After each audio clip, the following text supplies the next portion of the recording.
Tem Natal na Bíblia? Yeshua, os discípulos, os apóstolos, Paulo, nenhum deles celebrou esse Natal que conhecemos hoje. Mas eu vou te dizer que o Criador perfeito tem sim uma celebração dele, do modo dele. Nascimento de Yeshua. Vem ver. Shalom, queridos. Vocês ouviram falar do bezerro de ouro? Pois é, hoje eu quero falar para vocês do bezerro de Natal. Como assim? O que é isso?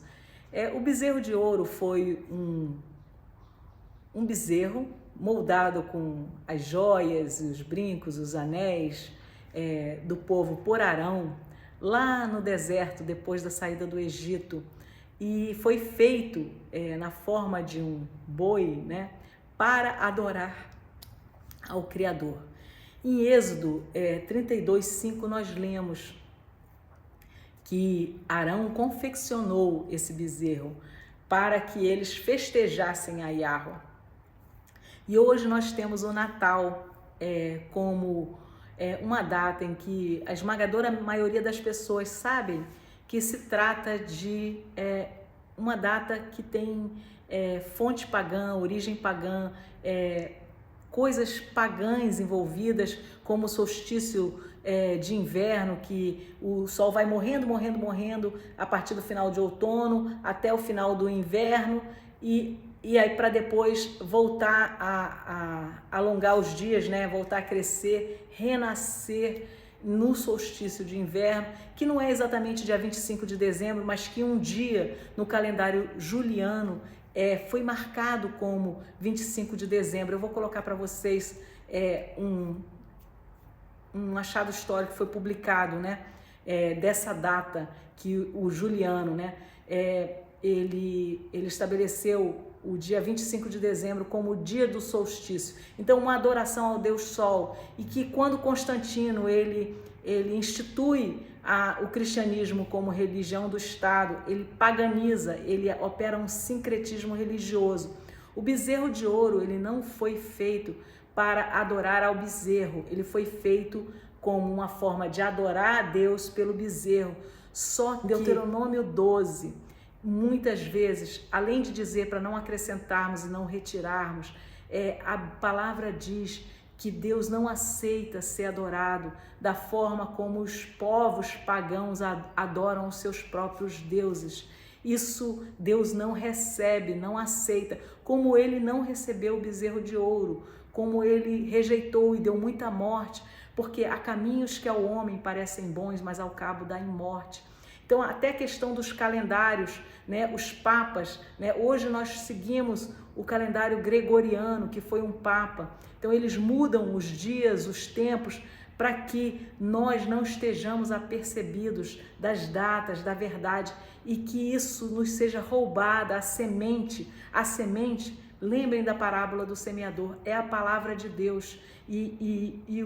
A guerra espiritual ao nosso entorno é para que seja roubada essa semente e que nós, apesar de, mesmo quando, por exemplo, eu estava no Natal e festejava isso no meio da minha família original, sem conhecimento e sem estranhamento. Então, Deus não leva em conta os tempos da ignorância, está escrito, mas nós somos chamados a crescer, a crescermos em entendimento, em sabedoria, em discernimento.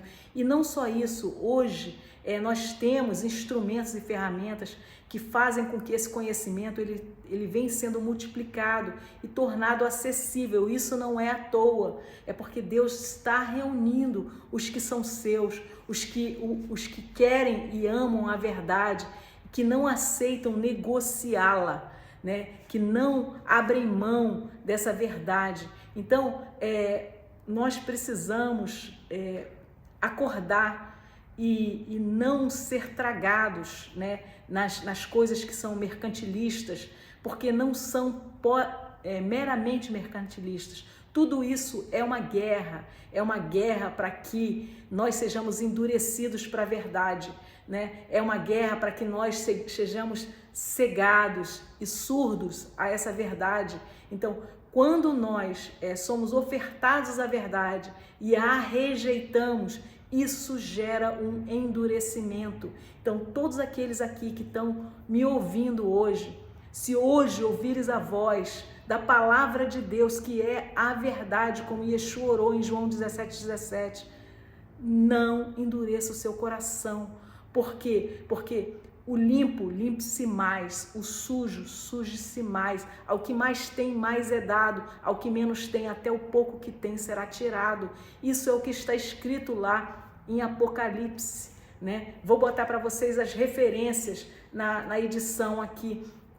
Então, nós não podemos errar, e tudo que é guerra espiritual do adversário, a gente vê simulacros, semelhanças, né? Por exemplo, fez um arco da aliança, né? Aquelas cores maravilhosas, e deu como aliança a Noé, né? Aí o inimigo tem um arco que simboliza uma outra coisa totalmente diferente. O arco de Deus é da terra para a terra, o arco do inimigo é da terra para o céu, como a Torre de Babel, feita de tijolos queimados, feitos pela mão humana, né? Os altares para Deus eram pedras, onde não se opera instrumento nenhum, o homem não toca as coisas que são ofertadas para Deus. Por isso que é um princípio bíblico de verdade, que Deus não aceita ser adorado da forma como nós desejamos ou preferimos. E nessa festa que é oriunda do paganismo, do solstício de Natal, do sol, né? Solstício de inverno, que era uma celebração ao Deus com D minúsculo, Sol invencível, né? Sol invictus, nessa data se celebrava com presentes, se celebrava muitas coisas que estão dentro da tradição natalina, que hoje os cristãos acham que é cristão, que é misturado, porque a especialidade do inimigo é o sincretismo, né? O erro puro, ele não leva muita gente ao engano, mas quando você mistura com coisas boas, é o conhecimento do bem misturado com o mal, né? É a mistura, o sincretismo. Isso gera morte, esse é o veneno, né? A árvore da vida é a árvore do conhecimento do bem separado do conhecimento do mal. E o que nós somos chamados? A distinguirmos o santo, o separado, do profano, do impuro, da mentira, né? A língua mentirosa, Provérbios 6, é abominável, é abominação para Deus. E nessa festa, as famílias cristãs, e elas já começam com a mentira: foi Papai Noel que deu esse presente aí para você, né? O que vai ter um efeito espiritual nefasto na vida de uma criança, inclusive de confiança, né? E é uma coisa que não há sabedoria, é uma guerra espiritual. Acordemos, estejamos atentos, não é o que nós pensamos que está acontecendo, como nós pensamos, é o que é a guerra espiritual. E parte dessa guerra espiritual é também nós cedermos a nossa natureza humana e estarmos sempre pensando: mas não é isso que significa para mim, que mal há. Então, fazer o que prefere. Só que o fazer o que se prefere para adorar a Deus, Deus disse que não aceita, não aceitou no bezerro de ouro, não aceitou com Nadab e Abiú, não aceitou com o rei Saul, que poupou parte do rebanho, que Deus disse para não poupar. Todos eles perderam. Então, nós não podemos cair nesse mesmo erro, porque toda a escritura ela é dada para nossa instrução, para que nós não erremos, mas Deus não força. É um convite, é um alerta, que esse vídeo sirva desse alerta amoroso na sua vida, né? Porque Deus perdoa o tempo da ignorância, mas Ele não nos chama a permanecermos assim na ignorância. E aqueles que atuam, agem depois de terem conhecimento da verdade, esses vão herdar o que eles estão escolhendo, que é a mentira. E a mentira gera morte e destruição. Então, a gente sabe que os cristãos não estão querendo adorar a Baal. Não, mas no fundo, o que se faz é desejar adorar a Deus de uma forma como os pagãos adoravam ao Deus Sol. Porque, inclusive, quando ele foi estabelecido firmemente pela Igreja Católica pós-Constantino, mas o Malaquias nos diz que o sol da justiça nascerá, que é o Messias, então ele é o sol para nós, não é o sol, né? Só que o que Deus diz através de Moisés para Josué em Deuteronômio 12? Olha, quando você entrar, você não adore a mim como os pagãos, o pessoal no entorno, naquela terra, no entorno da onde você vai estar. Não me adore da forma como eles adoram a seus deuses. Jeremias 10 diz, olha, era abominação, eles pegavam uma árvore, um cipreste, uma árvore que fica verde sempre, que representa essa imortalidade, né? E decoravam ela com ouro e prata, né? O que te lembra isso, senão uma árvore de Natal, né? Tudo é feito, né? E o simulacro continua, né? De 25 de dezembro até 1º de janeiro são 8 dias. E nós temos nessa época, né, a festa das luzes, Hanukkah, a dedicação, festa da dedicação de 8 dias, que Yeshua celebrou quando ele no Pórtico de Salomão, está lá narrado no Evangelho de João, né? E ele celebrou, e essa festa, ela é também desse tempo, dos nossos dias, do mês de Kislev, que é o mês em que nós estamos, né? Essa festa, ela fala da profanação que houve por Antíoco Epífanes, quando ele ofereceu um porco no altar de Deus. E veja, muitos celebram essa festa com um pernil, um porco na mesa. Já imaginou você celebrar supostamente o aniversário de um judeu comendo porco? É como se eu fosse celebrar minhas bodas de casamento convidando uma ex-namorada do meu marido para flertar com ele durante a festa. No mínimo, talvez algo pior, que eu nem quero falar. Então, são coisas, o que acontece? Na Guerra dos Macabeus, né, eles venceram, porque havia uma guerra contra a palavra de Deus, contra o Shabat, contra tudo que era das festividades bíblicas. Eles não podiam fazer nada, né? E até que os macabeus, os irmãos, eles vencem a batalha e eles limpam todo o templo e o reconsagram, né? Nós somos ensinados que nós somos esse templo para o habitar do Espírito Santo de Deus. Nós precisamos nos limpar e nos purificar, porque a Bíblia diz que o limpo, limpe-se mais, e o sujo, suje-se mais. Está lá no final de Apocalipse, né? E a gente precisa desejar, buscar, bater, pedir, porque fazendo a nossa parte em relação à verdade, que é o caminho de vida, Deus, então, Ele nos guiará a toda a verdade e nós usufruiremos vida e vida abundante, porque essa é a promessa. E tudo que Deus prometeu se cumpre, está se cumprindo e se cumprirá até o final. Então, distinguir entre o santo e o profano é o que nós somos chamados a fazer. Limpar os nossos templos do paganismo, das ideias erradas. Entendo e sei que os cristãos e a maioria da minha própria família, eles nunca desejaram adorar nenhuma entidade, só que o engano é esse, é que a natureza humana, ela quer governar, ela quer fazer do próprio jeito, né? E aí a autojustificação é que mal há, né? Isso era o bezerro de ouro, né? Isso é o que Deus não aceita. Ezequiel 58, 12 e 13 diz: se você desviar no Shabat e também em todos os agendamentos solenes que Deus chama a nós estarmos separados do teu próprio entendimento, de você fazer o que te agrada, o que você prefere, e chamar os meus dias santos, os meus dias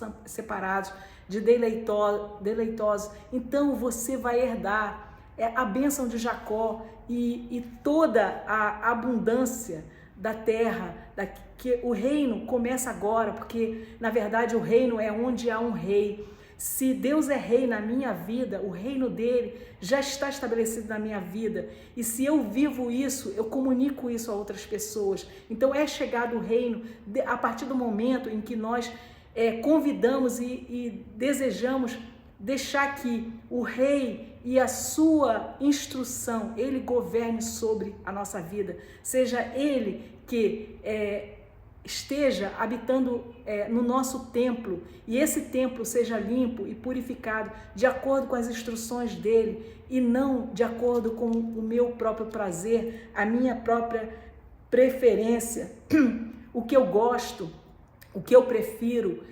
Não são indícios do que é o caminho estreito, e é só no caminho estreito que você tem o fruto da justiça de Deus, você tem o próprio Deus ali, que você herda a vida, né? Há caminhos que ao homem parecem bons, mas o final deles, ao cabo deles, a morte, né? E esse caminhar, né? Yeshua diz no Sermão da Montanha, lá no final, em Mateus 7, ele diz, olha, entra pelo caminho estreito, porque estreita é a porta e apertado o caminho que leva à vida, e poucos são os que o encontram. Por que poucos? Porque de fato a nossa fraqueza é frequentemente achar que podemos fazer o que gostamos e o que preferimos e que Deus vai receber. E isso, espiritualmente falando, é nós nos fazermos como deuses, sendo deuses para nós mesmos, sermos governados pela nossa própria mente e coração, em detrimento, em desacordo com a palavra da vida, que é a preciosa semente.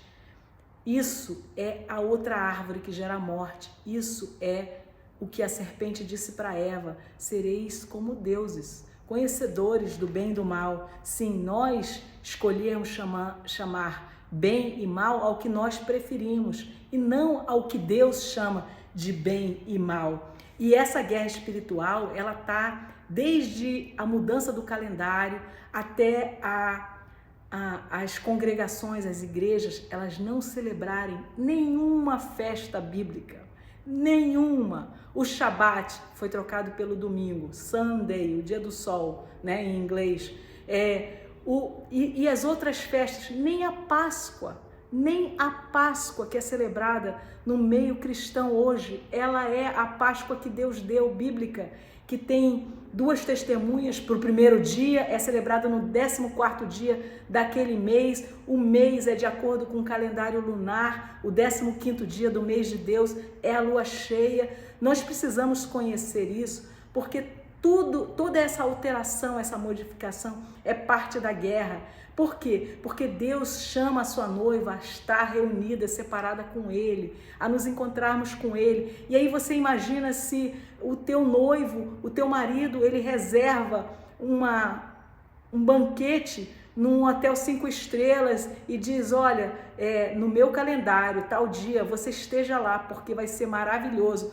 E você não está no mesmo calendário que ele. Você vai perder a festa. Mesmo que você esteja bem intencionada, mas eu estava no calendário do Papa, né, no calendário gregoriano. Essa é a guerra.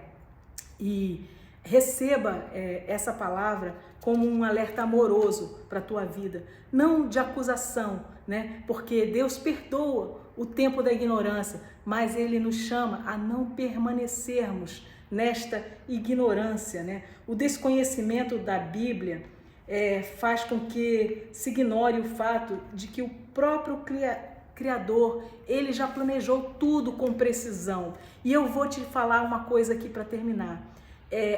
Mas que mal há celebrar o nascimento de Mashiach? O nascimento de Mashiach é uma festa bíblica que se chama Sukkot, tabernáculos, né? Há coisas na Bíblia que são dadas para aqueles, são pérolas, que são dadas para aqueles que desejam conhecer. Então, o nascimento de João Batista, que era primo de Yeshua, ele foi anunciado a Zacarias enquanto ele estava no turno de Abia. Esse turno, ele era entre o final de junho e o início de julho. Tem fontes históricas que assinalam isso dentro, né, dos registros que os judeus preservaram. E Com isso, João Batista nasceu na Páscoa e Yeshua nasceu 6 meses depois, na festa de tabernáculos. Por isso que no Evangelho de João nos é dito que o Verbo se fez carne, a palavra de Deus, a Torá de Deus, se fez carne e habitou entre nós e tabernaculou entre nós.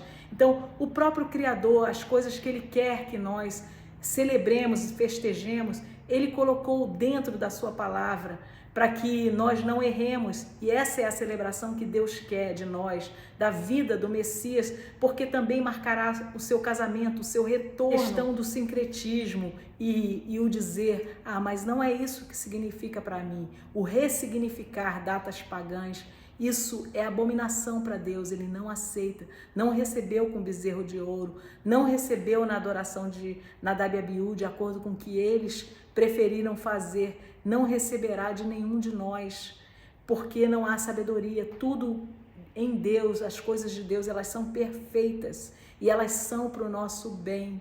Nenhuma instrução de Deus, ela é para o próprio Deus, ela é para nós. Só que nós precisamos entender, valorizar e escolher. Então, nós celebramos a vida e o nascimento de Yeshua toda vez que nós celebramos a festa de tabernáculos, que está lá em Levítico 23, entre outros textos, em Deuteronômio também 16, que é uma festa de 8 dias, vejam só. O Natal, de dezembro 25 até 1º de janeiro, são 8 dias. A festa de dedicação, quando os irmãos macabeus, eles vencem e limpam o templo e reconsagram, uma festa de 8 dias. A festa de tabernáculos, são 7 dias de tabernáculos e o 8º dia, que é um Shabat, perfazendo nesse momento festivo 8 dias. 8 é um número profético da recriação, da restauração de todas as coisas. Então, nós não podemos errar, porque está aí. Nós não podemos dizer, nós não conhecemos, não sabemos. Por quê? Porque a ciência e o acesso à informação tem aumentado, como profetizado lá pelo profeta Daniel, né? Tem aumentado, e isso é para que aqueles que têm o coração desejosos da verdade, eles sejam alcançados, que você possa ser um destes a ser alcançado pela palavra de vida, pela palavra da verdade. E a instrução é: buscar primeiro o reino de Deus e toda a sua justiça, que é a palavra de Deus, e tudo mais é acrescentado a nós. Não faltará festividade, não faltará alegria, não faltará família. A questão é, então, se eu sei que o Natal é um bezerro de ouro, que Deus não aceita, não celebre a véspera de Natal, dia 24, não celebre com árvores decoradas com bolas. É o meu conselho: não celebre da forma que os pagãos celebram. Mas aquele almoço de Natal, no final do ano, onde a família, às vezes alguns parentes vêm de longe só para essa data, eu posso estar, se esse almoço, se você for, e eu entendo que você possa, porque somos chamados a estar salgando aqueles que não conhecem, aqueles que precisam da verdade, você deve colocar isso como um testemunho. Olha, eu não celebro o Natal, mas eu estou aqui em amor a vocês, para que compartilhemos, então, até quem eu sou hoje, que essa pessoa que descobriu que Deus não aceita ser adorado da forma como os povos pagãos adoravam, né? Então, eu vejo que cada um de nós precisa buscar em Deus ter discernimento e sabedoria, para que a nossa vida não seja um mau testemunho, que aqueles que são de Deus, eles vivem de acordo com a instrução de Deus, e buscar entender e conhecer isso é o caminho de vida, né? Então, viver uma vida que agrade ao nosso Criador, isso deve ser o que nós mais desejamos, porque essa é a vida que é abundante em vida, e não é o que nós preferimos, né? Então, muita coisa no paganismo, se formos aprofundar, ela é um simulacro, ela mimetiza coisas que são da verdade eterna, mas um copo d'água em que eu coloque algumas gotas de veneno, dependendo do veneno, será o suficiente para me levar à morte. E assim o engano e a mentira e o erro na palavra de Deus, nas coisas que Deus nos dá, para que nós cheguemos a experiência de viver o reino já agora, uma vida cheia de tudo o bem que Deus quer dar a cada um dos seus filhos. Porque se até um pai físico, o nosso pai humano, sabe dar boas dádivas, né? Se um filho pedindo um pão, o pai jamais dará, né? Uma pedra ou uma cobra. Que dirá o nosso Pai Celeste, saberá e sabe dar boas dádivas a cada um dos seus filhos. Creiamos, confiemos, busquemos não errar, não abramos mão da verdade, prossigamos na luz, em conhecer, em sermos iluminados com essa luz. É um convite amoroso que eu te faço. E assim eu me despeço dizendo Shalom.